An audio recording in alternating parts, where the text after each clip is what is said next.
Tomorrow marks 3 months when, on the 24th of February, Russia began an unprovoked and unnecessary war against Ukraine, an act which has cost thousands of lives and has caused 6 million Ukrainians to seek refuge abroad and displaced over 8 million people within the country. Every country has the right to live in peace, determine its own means of governance, and choose the strategic alliances it wants to have. Every country's territorial integrity and sovereignty must be respected. These are the main principles, as the President of Switzerland has shown us, of international law and the post-World War II order.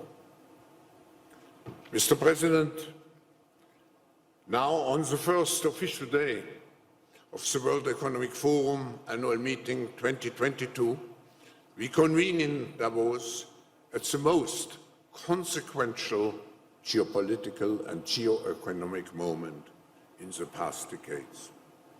Mr. President, we have all seen the leadership, your courageous leadership.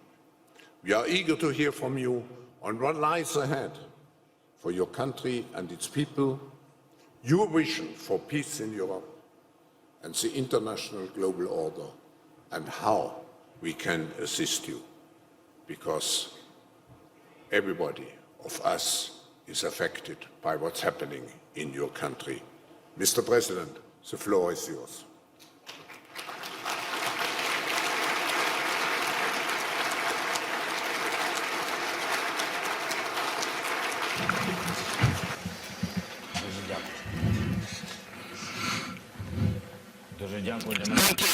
Thank you. It's a great honor for me, Mr. Chairman, Professor Schwab, President Cassis, ladies and gentlemen, I'm grateful for the opportunity to take part in the discussions at the forum. The main theme for this year's Davos is history at a turning point, government policies and business strategies. This year, the words turning point appears to become more than just a rhetoric figure of speech. This is really the moment when it is decided whether brute force will rule the world. If so, the force is not interested in our thoughts, and there is no need for further meetings in Davos, as there would be no reason for that.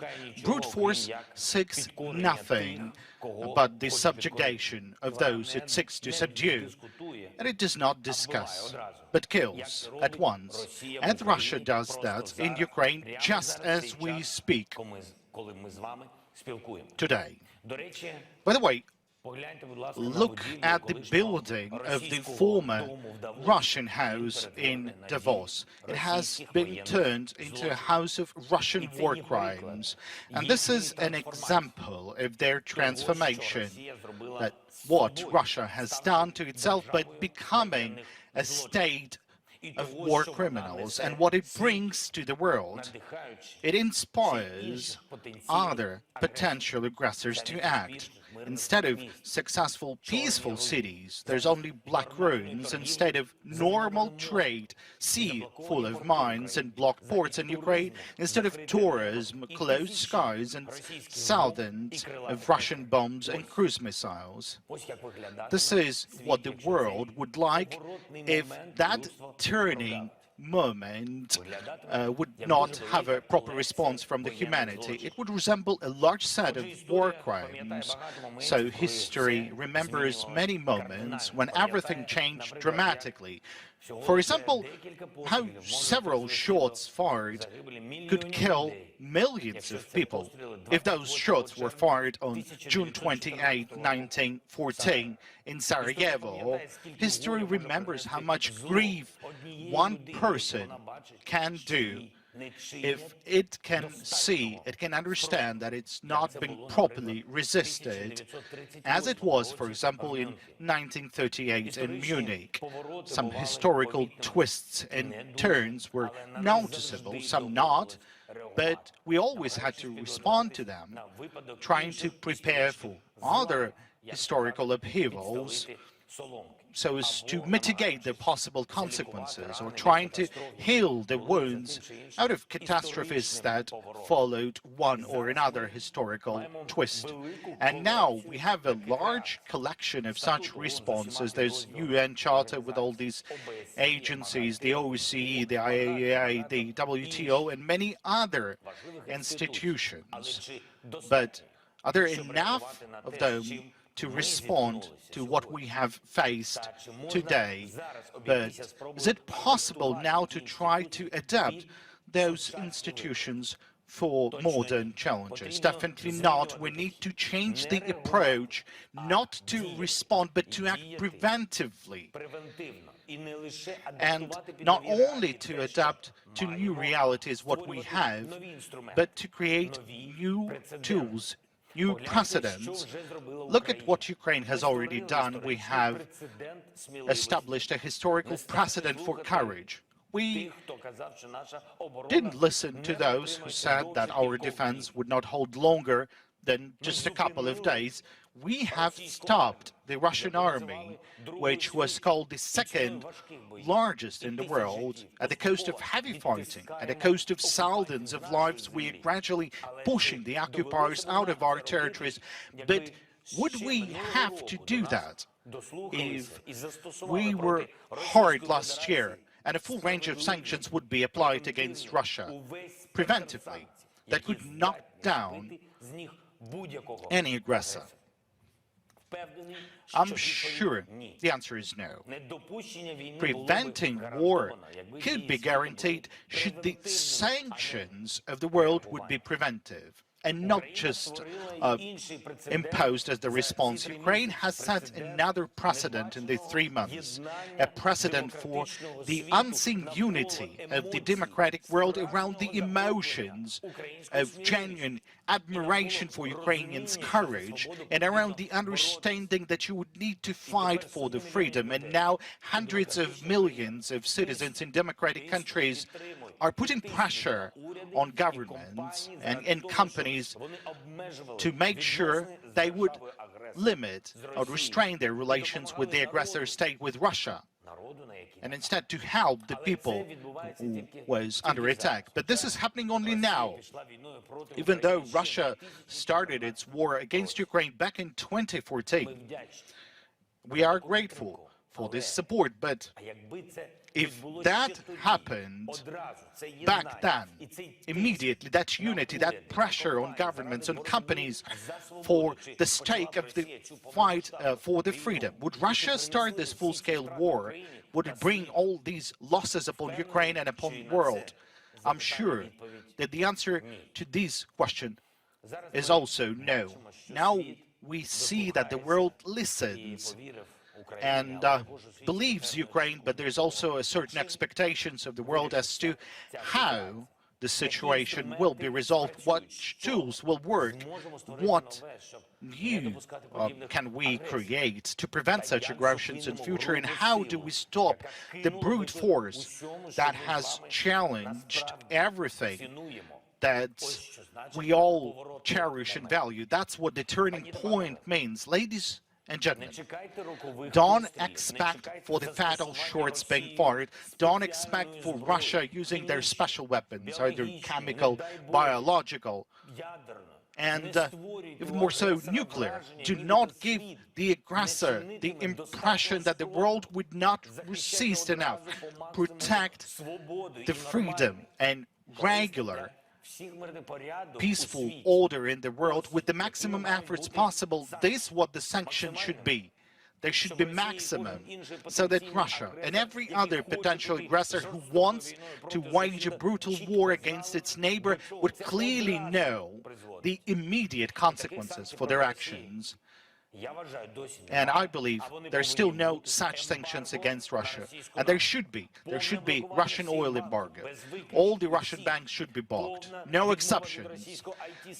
There should be an abandonment of the Russian IT sector. There should not be any trade with Russia. This should be a precedent for sanctions pressure that will work convincingly for the decades to come and would support the peace. It is necessary to set a precedent for the complete withdrawal of all foreign businesses from the Russian market, so that your brands would not be associated with war crimes, so that your offices, bills and goods were not used by the war criminals in their bloody interests. Values must matter, particularly when a full-scale war begins and the global markets are becoming destabilized, because someone there is simply neglecting the values. In that case, everyone suffers losses. We offer every company that leaves the Russian market to continue operating in Ukraine. You'll have access not only to our market of 40 million consumers, but also to the common market of Europe. And your brands, your positions, they will only increase because you would truly support the protection of freedom. Our representatives here in Donbass can inform all of you on the details of the prospects that Ukraine opens for your businesses. Ladies and gentlemen, we offer the world to set a precedent for rebuilding the country after the war, which will show everyone who dreams of destroying the life of a neighbor that the war is not working. I invite you to take part in this rebuilding. The amount of work is enormous. We have more than $500 billion in losses. Tens of thousands of facilities were destroyed. We need to rebuild entire cities and industries. And we offer a special, historically significant model of rebuilding when each of the partner countries or partner cities or even partner companies will have the opportunity to take patronage over a particular region of Ukraine. It could be a city or community or even an industry.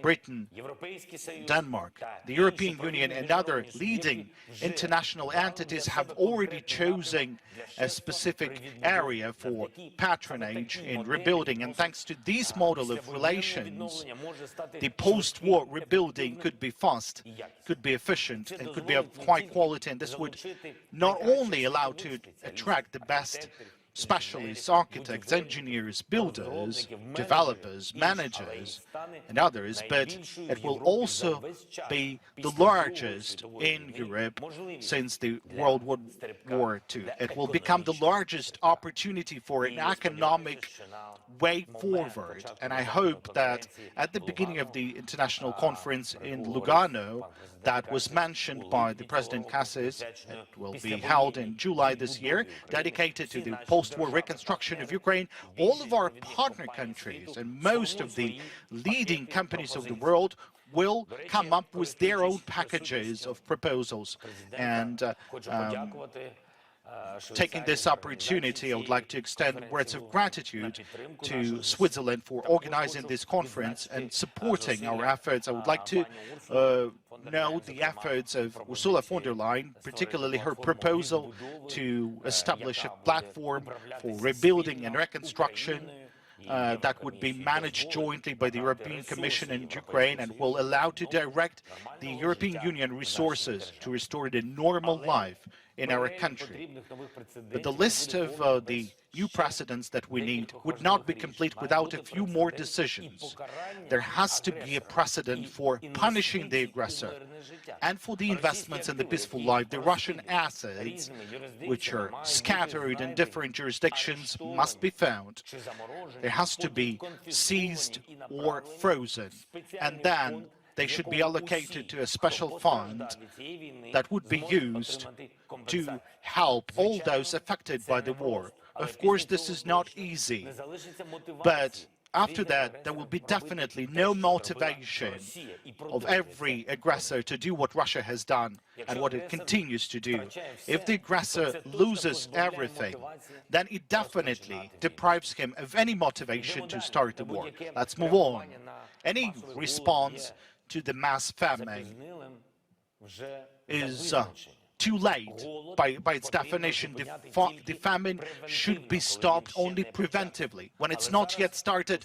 But now the world simply has no tool like that, and we propose to establish the Organization for Responsible and Democratic States, exporters of food products who can act with respect for human rights and global trade rules. The motivation for us is very simple. Whatever the turning points they are in history, the humanity should have a tool to protect itself against the hunger, and Ukraine is ready to provide a platform for the activities of this new organization, which is definitely an important one. And one more aspect, this war of Russia against Ukraine convinces everyone that support to the country under attack is the more valuable the sooner it is provided. Weapons, funding, political support, and sanctions against Russia. If we would have received them by 100% of our needs at once, back in February, the result would be tens of thousands of lives saved. This is why Ukraine needs all the weapons that we ask, not just the ones that we've been provided. That is why Ukraine needs funding. That's at least $5 billion per month. And all the funds that we need for rebuilding our country. This is why we have established a fund for rebuilding Ukraine called United 24. And we call upon everyone to join this platform. For each and every donor, we will have a specific proposal how to help and where to allocate those funds, where are those priorities. The targeted nature of our work is the absolute priority. And then, under this brand, United 24, we propose to establish a global structure that can, within 24 hours, can provide sufficient support to any country that has suffered or faced a military attack, a natural disaster, or a pandemic. So we offer a new format for security guarantees based on what we have faced, what we have went through. And there must be something that sets a precedent for a timely assistance to everyone who needs it, to save lives, to save social stability, all the necessary elements for a normal economy. For example, something like a 911 service. There has to be similar service that is called United 24, which would guarantee the security on a global scale.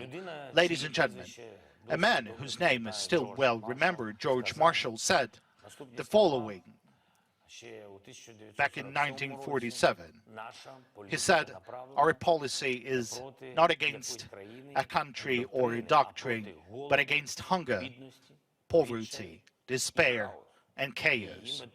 Its goal is to revive a functioning economy in the world, to allow the emergence of political and social conditions in which free institutions can exist.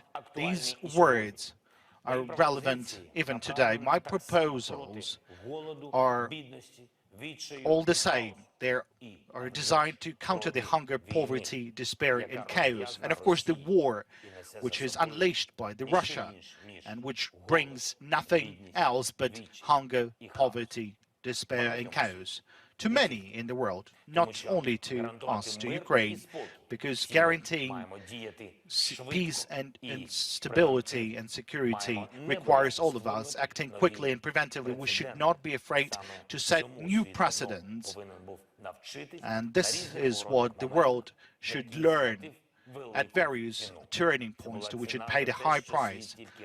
This was the price for the fact that the world would only respond, but not to act preventively. So now we can do it differently, finally, in the correct way. Thank you for your attention. Glory to Ukraine.